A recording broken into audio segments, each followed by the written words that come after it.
Hi, I'm Margaret, and today I'm making a lovely fish pie with a beautiful baked potato crust on top. So let's start with those baked potatoes.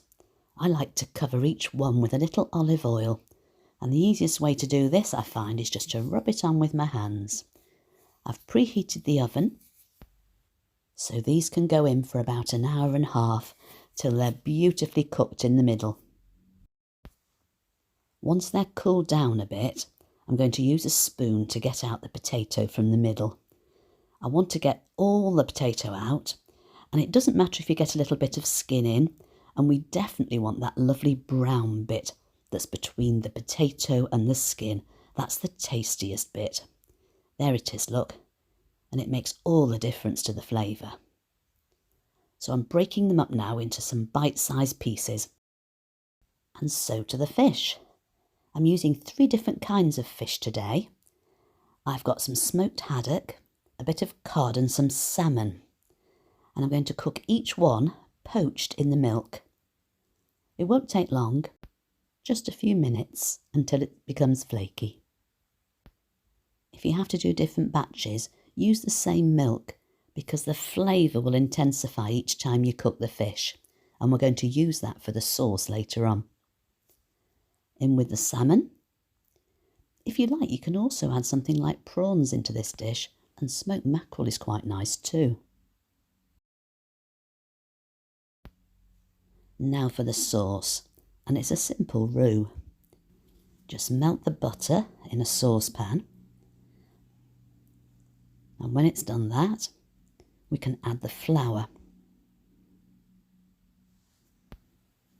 I'm going to stir this in, and then it's going to cook for a little while.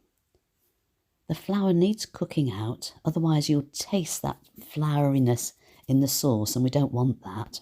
When it's cooked, it'll smell a bit like biscuits. Now let's add that lovely fishy milk, and we'll heat it so it thickens. Have to stir it all the time. We don't want any lumps in this. You can just see it starting to get thick now. So let's add some seasoning. And give it a good stir.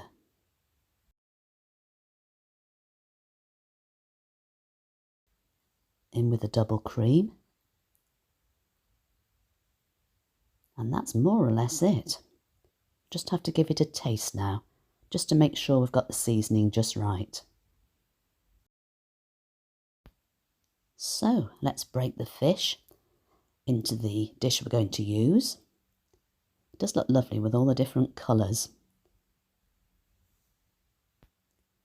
You can get mixes of fish now, especially for making pies, but I do like to get my own, and then I can choose exactly what goes in it.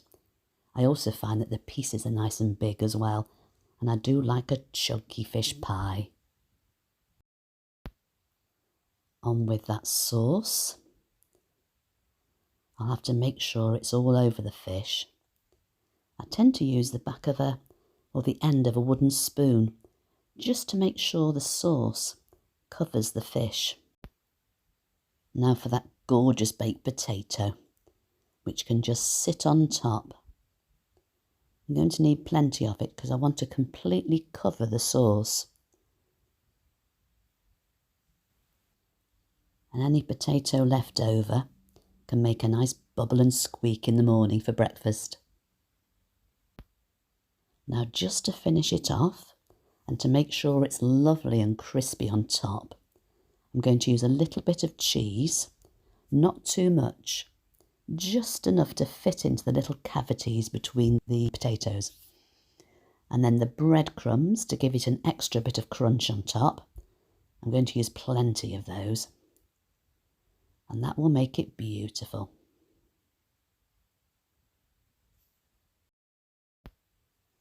So that's it, all ready for the oven.